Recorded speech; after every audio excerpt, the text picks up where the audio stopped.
हाय, मेरा नाम है डॉक्टर अवनीत गुप्ता और मैं भोपाल से मध्य प्रदेश से बिलोंग करता हूँ। 2022 में करण सिंह नाम के व्यक्ति जो ये हैं ये भोपाल आए थे। ये भोपाल आए थे पर्सोना मिस इंडिया का ऑडिशन लेने। ये बॉम्बे में मिसेस इंडिया और मिस इंडिया पर्सोना के नाम से शो कराते हैं। तो ये भोपाल आए थे इनका ऑडिशन लेने। तो वहाँ पे मेरी इनकी मुलाकात हुई। वहाँ पे इन्होंने मेरे से बोला कि आप बिग बॉस में ट्राई क्यों नहीं करते हो, आपकी आपकी पर्सनैलिटी और आपकी जो आईडी, मैंने इंस्टा आईडी देखी है, तो आप उसमें जा सकते हो। तो मैंने उनको बोला कि मैंने ट्राई किया था बट मेरा हुआ नहीं। तो ये मुझे बोले कि मेरी अच्छी खासी लिंक है वहाँ पे बॉलीवुड में, और मैं बॉम्बे में ही काम करता हूँ, मैं बहुत सारे प्रोड्यूसर जानता हूँ और एंडेमोल में भी मेरी अच्छी पहचान है। तो अगर आप बोलो तो मैं ट्राई करता हूँ आपके लिए। तो मैंने उनको बोला ठीक है आप ट्राई करो। उस समय पैसे की कोई बात नहीं हुई थी। उन्होंने कहा कि मैं ट्राई करूँगा, वहाँ पे हो जाएगा आपका। 2 दिन बाद जब बॉम्बे आए, 2-3 दिन बाद मेरे पास फ़ोन आया इनका और उन्होंने मुझे बोला कि आपको बॉम्बे आना पड़ेगा, मेरी बात हो गई है, जो अभी करंट बिग बॉस 16 आने वाला है उसमें आपका हमने बात कर ली, हो जाएगा। मैंने बॉम्बे पहुंच गया। वहाँ पे इन्होंने मेरे को सोनू कुंतल जो प्रोड्यूसर है उनकी प्रोफाइल दिखाई थी कि ये प्रोड्यूसर हैं, और प्रियंका बनर्जी, इनसे मिलवाया। ये तीनों लोगों ने लेके मुझको बीकेसी में एंड मॉल के ऑफिस में जो मिस्टर हरीश शाह हैं जो वाइस प्रेसिडेंट हैं एंड मॉल के, उनसे इन्होंने मेरी मुलाकात कराई एंड मॉल के ऑफिस के अंदर बीकेसी में। अभी पहले मैंने सबके बारे में जब देखा जाना कि इन गूगल पे देखा तो सब कुछ मुझे जेन्यून लगा, क्योंकि मैं एक डॉक्टर हूँ, एमबीबीएस डॉक्टर हूँ। इतनी जल्दी ऐसा बेवकूफ़ नहीं बनता। मैंने पहले सर्च किया कि ये सच बोल रहे हैं कि नहीं बोल रहे हैं। तो जब मेरे को सब चीज़ जेन्यून लगी कि हाँ ये एंड मॉल के ऑफिस बीकेसी में लेके गए और वाइस प्रेसिडेंट से मिलवा रहे हैं, तो हर चीज़ जेन्यून ही होगी। वहाँ पे इन्होंने मेरे से 15 मिनट बात की होगी, हरीश शाह जी ने जो ये हैं, और उन्होंने मेरे को वहाँ पे जस्ट मेरे बारे में जानकारी ली और बात करी, और बाकी उन्होंने कहा कि आपको ये लोग बता देंगे, गाइड कर देंगे, करण सिंह, सोनू कुंतल और जो प्रियंका बनर्जी हैं। तो मैंने उनको बोला ठीक है, और उसके बाद फिर मैं बाहर बैठ गया और ये लोग अंदर बातें करते रहे। इसके बाद ये लोग वापस आए, बाहर आए, और उन्होंने कहा कि आपका हो चुका है, आपका लिस्ट में नाम आ जाएगा और इस बार आप तैयारी कर लो और आपका हो जाएगा। तो मैंने कहा ठीक है। फिर मैं भोपाल आ गया। 15-20 दिन बाद चालू होना था बिग बॉस। मैं उनको फ़ोन करता रहा करण को कि मैंने कहा भाई अभी तक हुआ नहीं। तो वहाँ पे लिस्ट में ऐसे कुछ नाम भी नहीं आया, ना मेरे पास कोई फ़ोन आया। तो बोले कि आप बस आ जाएगा, आप चिंता नहीं करो, आप पूरी तैयारी करके रखो। मैंने अपने कपड़े वपड़े सब तैयार करके रखे कि भाई वहाँ पे जो भी लगना है, उन्होंने कहा आप तुम तैयारी करके रखो, आपका हो जाएगा। अभी फिर मेरे को धीरे से बोलते हैं कि यार वहाँ पे सब हो गया है बट वहाँ पे आपको पैसे देने पड़ेंगे। तो मैंने बोला कि ऐसी तो कोई बात हुई नहीं थी। बोले नहीं भाई वहाँ पे लगते हैं। तो मैंने कहा ठीक है कोई बात नहीं है, जब साइन होगा कॉन्ट्रैक्ट उस समय मैं पैसे दूंगा। तो बोले ठीक है आप उस समय दे देना। 1-2 दिन निकल गए। फिर उसके बाद उनका फ़ोन आया कि वहाँ पे आपको एक बार फिर से बुलाया गया है। मैं फिर से गया और सब कुछ चीज़ें इन लोगों ने मिल के वहाँ पर बैठाया और फिर बात करी, और मेरे को बोला कि आपको कुछ एडवांस देना पड़ेगा, टोकन अमाउंट, क्योंकि पहले इन्होंने 1 करोड़ मांगे थे मेरे से। मैंने उनको मना कर दिया, मैं 1 करोड़ नहीं दे सकता, इतना नहीं है मेरे पास। तो बोले कि फिर नेगोशिएट होकर उन्होंने कहा कि 50-60 लाख में 60 लाख तक आपको देने पड़ेंगे, बट आपको जब अंदर जाओगे तो आपको पैसे भी मिलेंगे वीकली, तो आपको कवर अप हो जाएगा, आपको कोई नुकसान नहीं होगा, ये नहीं होगा, वो नहीं होगा। तो मैंने कहा चलो ठीक है। मैं कहा बट मैं पैसे दूंगा साइनिंग के दौरान। और उन्होंने कहा ठीक है हम बात कर लेंगे। फिर मैं वापस भोपाल आ गया। अभी जब भोपाल आया तो फिर उन्होंने बोला कि आप वो एडवांस अमाउंट कुछ डाल दो अभी कैश में, कुछ कुछ कैश अमाउंट करा दो मेरे को, ताकि हम वहाँ पे आपकी सीट, वहाँ पे उनका मतलब इनका कहना है वहाँ पे एंड मॉल का कि अगर ये बैकआउट कर गए तो हमारा ख़राब हो जाएगा, मतलब हमने नाम आउट कर दिया और इन्होंने बैकआउट कर लिया। अगर 50-60 लाख रुपए नहीं दे पाए उस समय, नहीं अरेंज कर पाए, तो हमारा वो सब चीज़ें ख़राब हो जाएंगी। तो और हमने जितने कॉन्टैक्ट यूज़ करें वो सब ख़राब हो जाएंगे। तो मैंने कहा मुझे वो बात जेन्युइन लगी, तो मैंने उनको बोला कि ठीक है मैं आपको वो अमाउंट कर दूंगा। बट इन्होंने मेरे से कैश मांगे थे, मैंने कैश नहीं थे मेरे पास, और ना मैंने उनको बोला मैं कैश नहीं दूंगा, मैं अकाउंट में डालूंगा। मैंने उनको बोला कि मैं एंडमॉल के अकाउंट में डालूंगा। तब इन्होंने मेरे को बोला कि एंडमॉल के अकाउंट में नहीं, ये आपको हमको देने पड़ेंगे, क्योंकि एंडमॉल को नहीं देना है, हमको डिस्ट्रीब्यूट करना है। मैंने कहा ठीक है, मुझे कोई मतलब नहीं किसको आप क्या दे रहे हो क्या नहीं। मैंने ओके कर दिया। मैंने कहा मैं कैश तो नहीं है, मैं आपके अकाउंट में ट्रांसफ़र कर देता हूँ। कितनी अमाउंट दी थी आपने? मैंने 10 लाख रुपीज़ एडवांस दिया था। अच्छा, 60 जब लाख में सेकंड टाइम आए तो सेकंड टाइम पे आप एंडोमार में गए थे मिलने के बिग बॉस के सेट पे मुझे लेके गए थे, जब जहाँ पे शूट हो रहा था। वहाँ पे इन्होंने मुझे जो कोई वहाँ पे कास्टिंग डायरेक्टर है, समथिंग क्रिएटिव डायरेक्टर होते हैं, क्या होते हैं, उनसे मिलवाया था। और सेट पे शूट चल रहा था उस समय। तो इन्होंने मुझे बोला कि आपकी वाइल्ड कार्ड एंट्री करा देंगे, आपका सब कुछ हो चुका है चीज़ें। तो इन्होंने मेरे से 10 लाख रुपए मैंने ट्रांसफ़र कर दिए इनको। अभी सीज़न चालू हो गया, सीज़न ख़त्म हो गया, इन्होंने बोला पहले एंट्री होगी, फिर उन्होंने बोला कि आपका वाइल्ड कार्ड में प्लान किया गया, आपके लिए कुछ अलग सोचा गया है, ये वो क्रिएटिव टीम करती है, ऐसा वैसा। उन्होंने दुनिया भर की कहानी मुझे बताई। मुझे नहीं पता था कि ये क्या हो रहा है, मतलब क्योंकि मैं वहाँ पे एंडमॉल के ऑफिस में अगर किसी वाइस प्रेसिडेंट से मिल रहा हूँ, जिसके बारे में गूगल भी कर रहा हूँ और जेन्यून चीज़ें हो रही हैं, तो मुझे ये लगा कि वहाँ पे ऐसा होता होगा। क्योंकि मुंबई में क्या चल रहा है मुझे नहीं पता, क्योंकि हम लोग जो बाहर के रहने वाले हैं, हमको सबको यही लगता है कि यार हर चीज़ पैसे दे के ही माइट भी होती हो। सब लोग बोलते हैं पैसे दे के ही होता है, तो हमको भी, मेरे को भी यही लगा कि भाई जो एंडमॉल के ऑफिस में बैठ के वहाँ का जो वाइस प्रेसिडेंट वो ऐसी बातें कर रहा हो, ये लोग जो बातें कर रहे हैं, जो सोनू कुंतल हैं और ये जो करण है, जो इतने बड़े बड़े प्रोड्यूसर है, इतनी मूवियाँ बनाते हैं, जो मुंबई में रहते हैं, कि बोलते हैं कि भाई ऐसा फ्री में किसी का नहीं होता, सबको देना ही पड़ता है। तो मेरे को भी लगा कि भाई हो सकता है कि देना पड़ता हो, तो मैं ओके कर दिया। मैंने ट्रांसफ़र भी किया। मैंने कहा भाई ये प्रोसेस होता होगा ऐसा।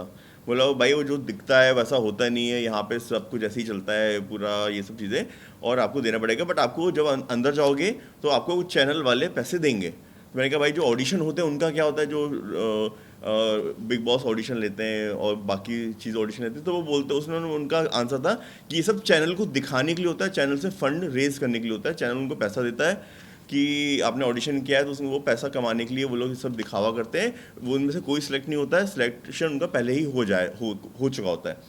मुझे ये बात ज़्यादा कुछ समझ में नहीं आई थी, मैंने कहा ठीक है ऐसे ही होता होगा। और उन्होंने कहा कि आप जब चैनल के अंदर जाओगे, बिग बॉस के अंदर जाओगे, तो आपको वीकली पैसा मिलता है, वहाँ पे ये सब होता है, तो आपको वापस आपका पैसा मिल जाएगा, तो आप वो मत करो। तो मैंने कहा ठीक है।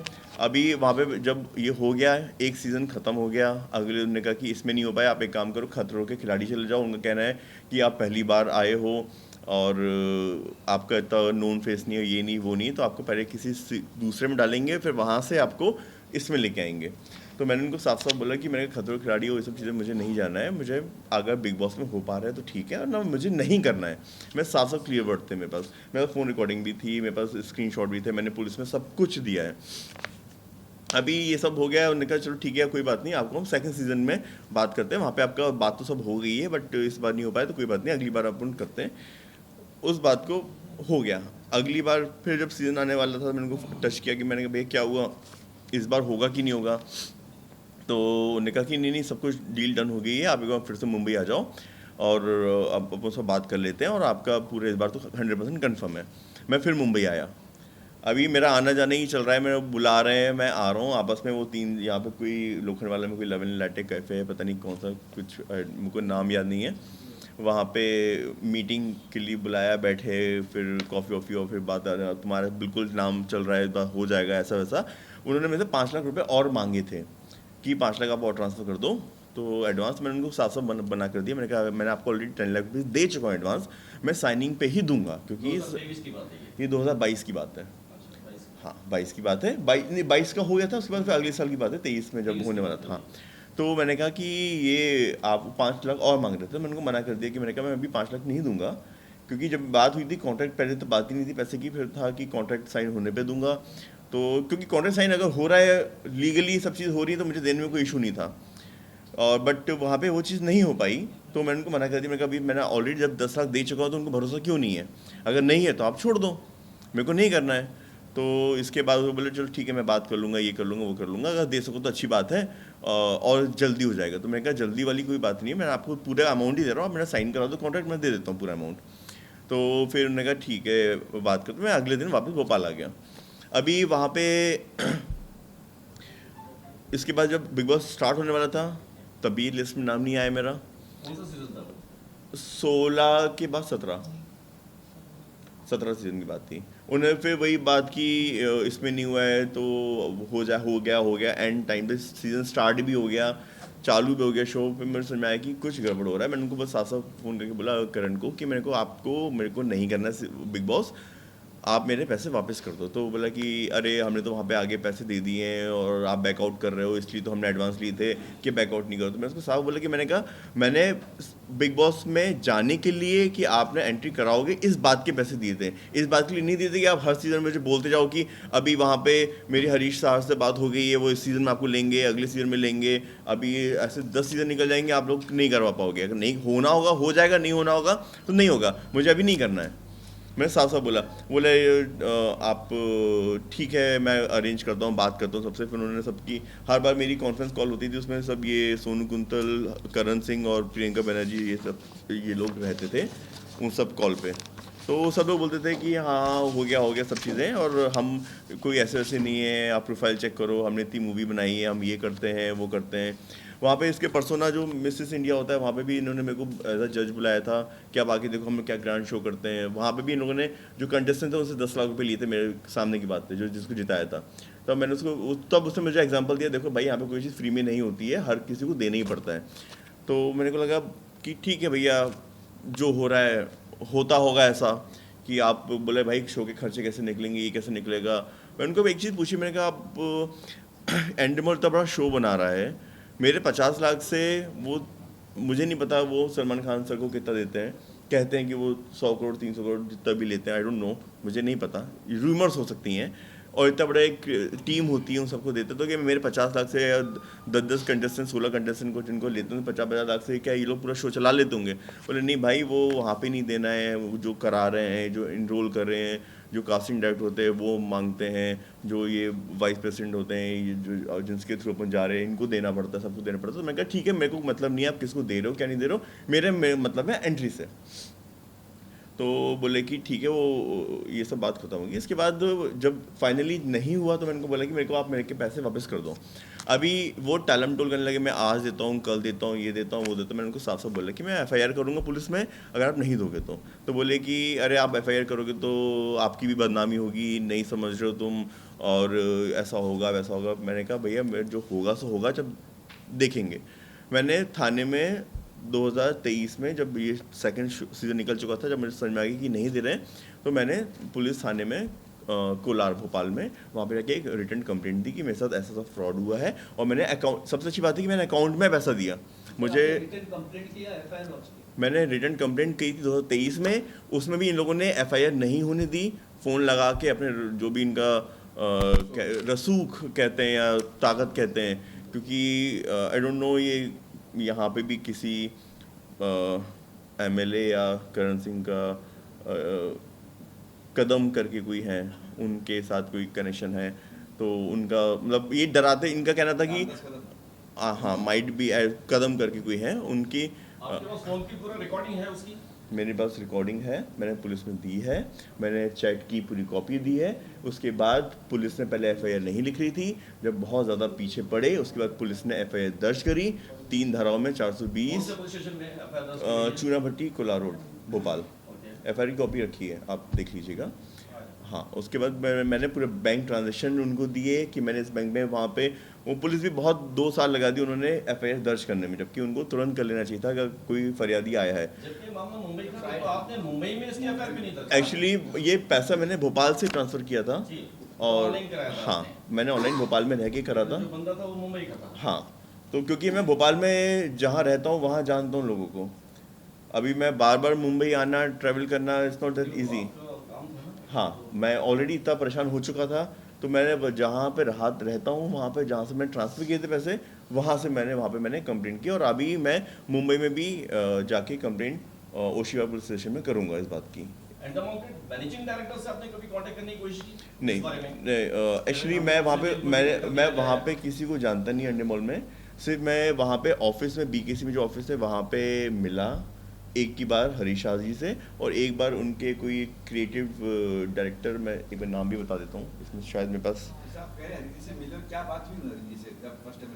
उन्होंने नॉर्मली बात की क्या करते हैं क्या है, मैंने अपने बारे में प्रोफाइल बताई कि मेरे को राष्ट्रपति से पुरस्कार मिला है, प्रेसिडेंट ऑफ इंडिया से अवार्ड मिला है मुझे स्वच्छ भारत अभियान के लिए, मुझे वाइस प्रेसिडेंट ऑफ इंडिया से अवार्ड मिला है स्वच्छ भारत अभियान के लिए, मुझे मध्य प्रदेश के सीएम से अवार्ड मिला है, मुझे यंगेस्ट साइंटिस्ट अवार्ड मिला है, मैं स्टेम सेल में काम कर रहा हूँ। तो मैंने उनको अपने प्रोफाइल बताई। सोशल रिस्पॉन्सिबल है। कुछ हाँ, ऐसा जी, कुछ कहा जी। नहीं कि बिग बॉस वगैरह में कोई बात नहीं हुई है। नहीं, बिग बॉस की बात हुई ना, उसी के लिए तो गया था मैं उनसे मिलने। तो उन्होंने पहले पूछा आप क्या करते हो, कैसे क्या है।